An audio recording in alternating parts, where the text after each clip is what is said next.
Baada ya binti mmoja kuomba jeshi la Iran lifyatue makombora ya pinki, hatimaye sasa wavulana nao waliomba makombora ya rangi yao, ambapo jeshi limeagizwa kuhakikisha linazingatia katika shehena yote mpya yatoke na rangi ya bluu. Hii ni kuonesha heshima kwa vijana wote wa kiume kama ambavyo ilikuwa kwa vijana wa kike. Baadhi ya watu wamekuwa wakizungumza na kutoa maoni yao kutokana na namna ambavyo propaganda zimekuwa zikifanyika, hususan kwa upande wa jeshi la Iran.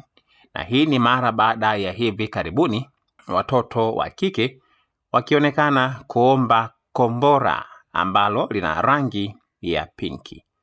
Pinki ni miongoni mwa rangi ambayo imekuwa ikipendwa na wanawake.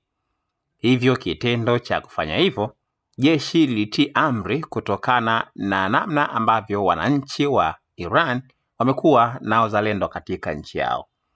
Na leo limeibuka jipya mara baada ya mtoto wa kiume kuomba kombora la rangi ya bluu kwa kile ambacho kimedhaniwa kwamba ndio rangi ambayo imependekezwa kwa ajili ya watoto wa kiume. Usiache kusubscribe channel yetu ya YouTube ambayo inasomeka Dodoma TV.